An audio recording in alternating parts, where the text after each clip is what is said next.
Hello. Hope you've had a wonderful new year and maybe a nice break during Christmas and New Year. So I wanted to answer some, well, they're not really questions, but people have sent me some New Year's resolutions that they had for their guitar playing. And I want to just give you my take on some of these resolutions. So the first point, make the time to practice. So how can we do this? How can we actually make time to practice? Well, I do have a solution for this. If you're on my email list, you would have gotten a book recently called Daily Practice Routine. And in the preface to that book, it's fairly short. Just this one-page preface, I explain a practice system that I've been using for a while, where I practice for 45 minutes. That's my practice session, 45 minutes. 15 minutes is technique and 30 minutes are pieces. So when I say 45 minutes, I actually time that amount. So I have a timer here. I press the button and it makes a chime sound. And that's a signal for me to start practicing. You can see there I've done 4 today. So 4 times 45 minutes is 3 hours of practice. So it's a great way to get in a decent amount of practice each day. Another factor that can help is to give yourself clear goals and dream big. So I'm going to talk about this for the next one, which is to have meaningful practice every time you practice. So I think a lot of people can often practice and sort of maybe noodle around. You could call it noodling around, sort of just mindless practice. It's not really going anywhere. You're not really involved too much in it. You might have the TV on in the background. So I think maybe it's okay to do that occasionally, very occasionally, but I think for the majority of your practice, you do want it to be meaningful and purposeful and intentional. So a few ways we can do this. The first is to record yourself, even just on your phone. Use your phone and record yourself. If you're noodling around and you record yourself and you listen to yourself noodling around, you'll probably not want to do that much because it doesn't sound very inspiring to listen to or to watch. So that's the first thing I suggest. The second thing, and this is a sort of a big topic, is to be creative with your practice. Involve as much creativity as possible that you can achieve. So some ideas, you could break it up. You could break up the piece or whatever you're doing. Break it up, isolate difficult spots. You could break it down, simplify it. You could separate the parts, so you could just play the melody, you could just play the bass line. You can vary as many elements as possible, tone, dynamics, articulation. And you can also practice slow, or you can do a technique that I like to do, which is practicing slow, fast, slow, and I actually did a video on that using the chaconne by Bach as an example. You basically start at a slow tempo, you gradually ramp up the tempo till you're at your max, and then you gradually ramp it back down. So that's the slow, fast, slow. So that's just a very quick summary of what you can do. Another idea is to write every idea you have, every musical thought, an idea, interpretative idea, write it into your score. So there is an image, there's an example of mine from the chaconne. You probably can't see it very clearly, but hopefully you can see the amount of things I've put on the score. So what that does, I think the act of writing it down just helps you to make intention clearer. And it helps you to remember your ideas too in the long run. A couple more things. One very basic thing that I've been surprised at with my own students, actually, when I ask them, have you practiced this with a metronome, whether it's a piece or scales or things like that, they usually say no. So I'm just gonna throw this out there and say use a metronome, because that will automatically change something in your practice. It will change it probably for the better, because you'll improve your timing. And finally, I would suggest This is what I talked about earlier, making your goals clear and dreaming big. And one way to do that is to write out your pieces, the pieces you're working on, write them out as a program. Just write a title up the top, put your name there, classical guitar recital, guitar recital. If you have a theme to your music, you can put that up there. Put a venue there. I put the Melbourne Recital Centre. You can dream big. You can say Carnegie Hall, whatever you want to do. You can have a date and a time to make it really more realistic, and that might help you if you set a time that's 3 months or 6 months from now, or from when you write this. Then that will probably give you some impetus and some motivation to have more meaningful practice, because you're practicing towards a big goal. And just write out your repertoire. Very simple, very easy way. Print it out, stick it on your music stand or on your wall or on your fridge, somewhere you see it a lot, and that'll help you focus your work onto certain pieces. Okay, so the third point is to improve tone. Now I'm going to start playing this guitar a little bit. So tone is quite a broad subject, but I'll just talk about a few points. The first point with tone that's really important is to have smooth nails. If your nails aren't smooth, it's very difficult to produce a good tone.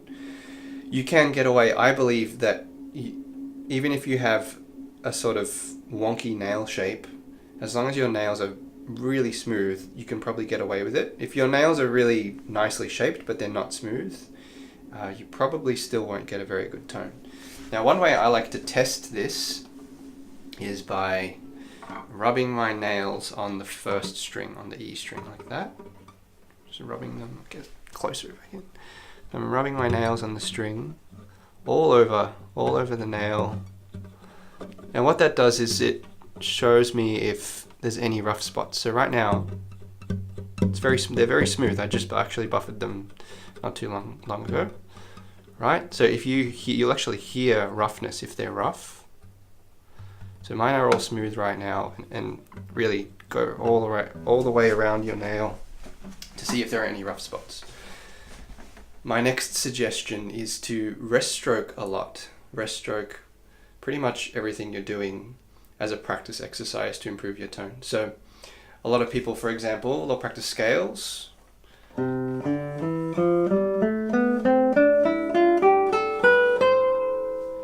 And maybe people maybe you might not practice these rest strokes, so practice your scales rest stroke.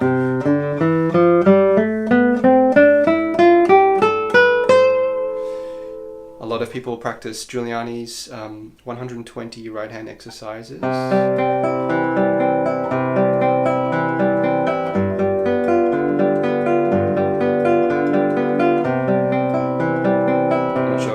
That is, but it's probably one of them. So you could practice those arpeggios using rest stroke. And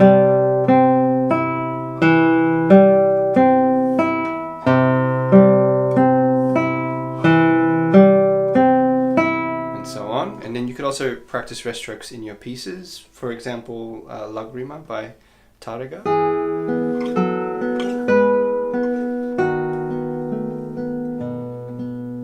You could practice that with rest strokes just to develop a nice full sound. So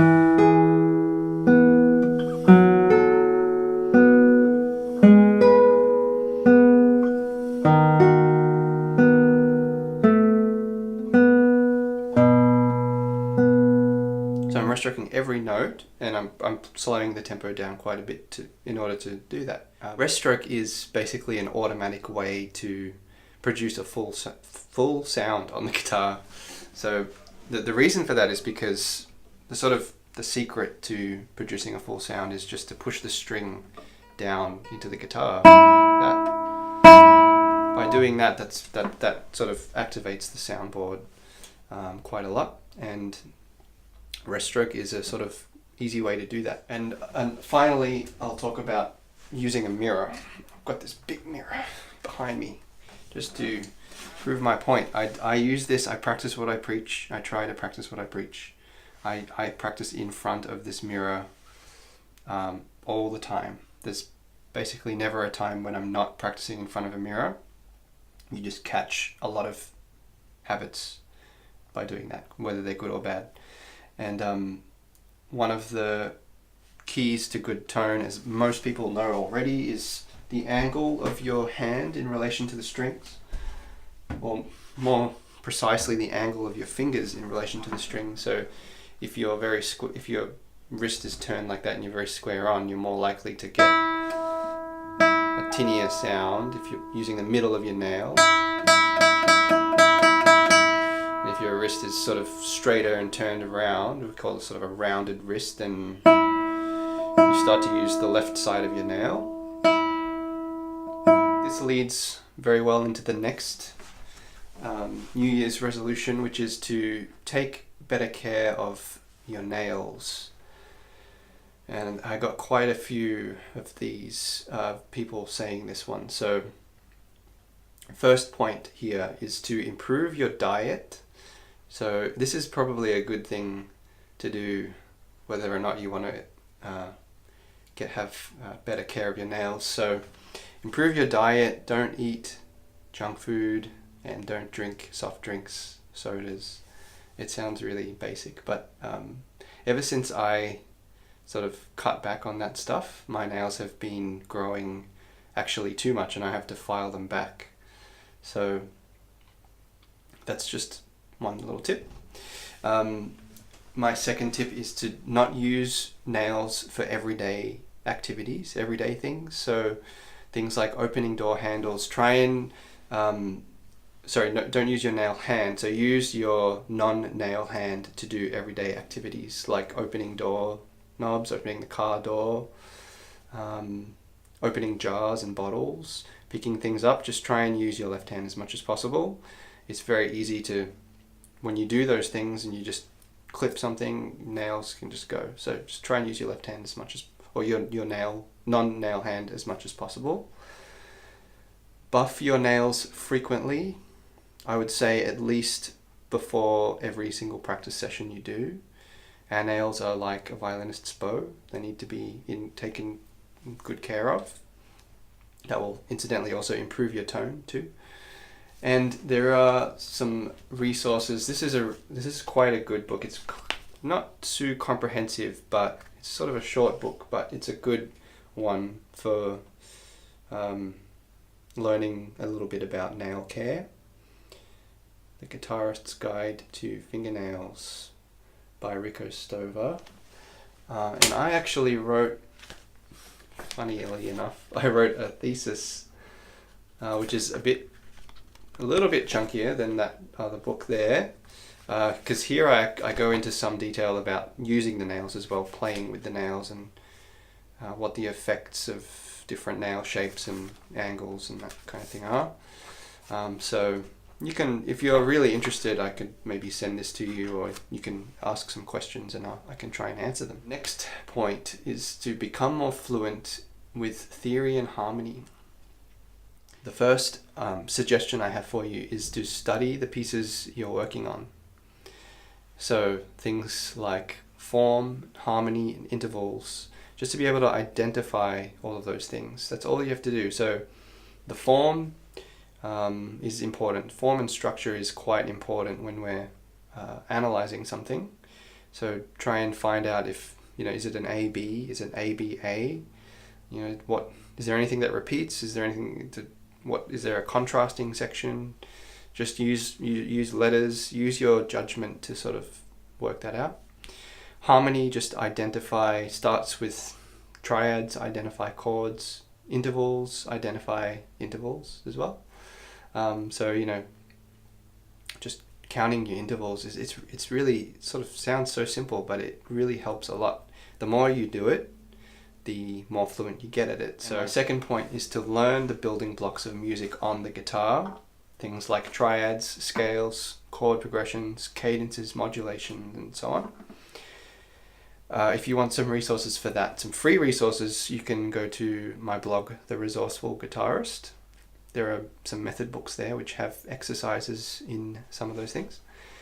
And I also have my own books where I explore this kind of stuff. So this one is Major and Minor Scales by Mert. So we have scales in here, but he also has, Mertz also has cadences at the end of each scale. And I find these really cool. So, for example,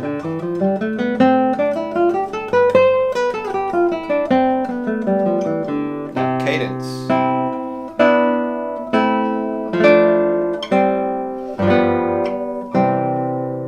Right, so he does that for each key. So if you analyzed each cadence, what harmony each chord is, what kind of chord it is, that's already a great exercise in harmony, in basic harmony.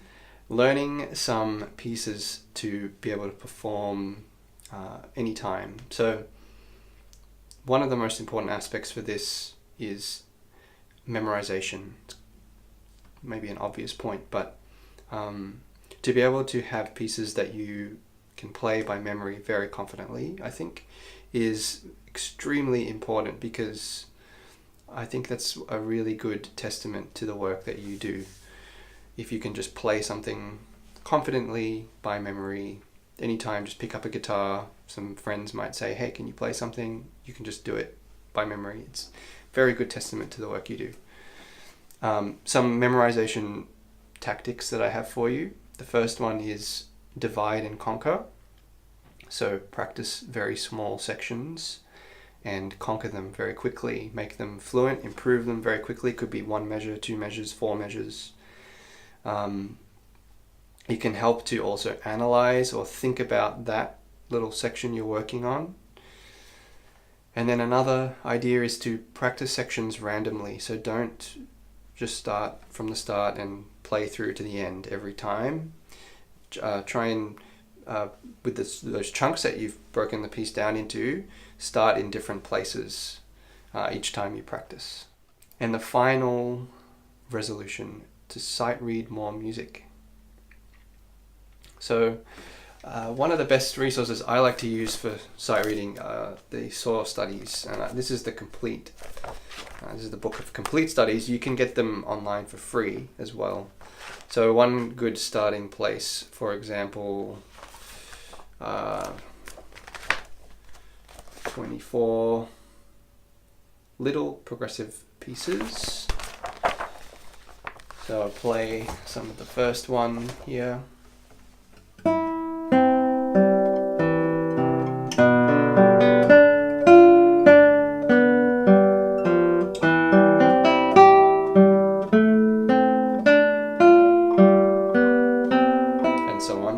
So they're beautiful. They're great. They're great pieces. It's really good music, and that's why I think it's good sight reading material. Because sometimes some of the sight reading material we get in the books on sight reading, they're a little bit. The quality of the music is not always really high. And Fernando saw. I mean, he wrote great pieces. So, and a couple of ideas in regards to this is to read out the notes you're playing. So before you actually play them on the guitar, read them out. You can do this with solfege or just with letters. So you could go, for example, what I just played, it starts like this. So you can go E, C, G, E, C, B, D, G, B, D, F, and so on. So you could do it in time if you want to. Or you could do it in solfege, so mi, do, sol, mi, do, si, re, sol, si, re. There you go. It's been a while since I've done that. So, but I used to do that a lot when I was younger, in order to be able to just read music away from any instruments, just almost like being able to read when we read language. There we go. There are those 7 New Year's resolutions and my spin on those. So you can ask me questions, leave a comment, shoot me an email, and I'll do my best to answer any questions you have. So thanks, and have a good 2018.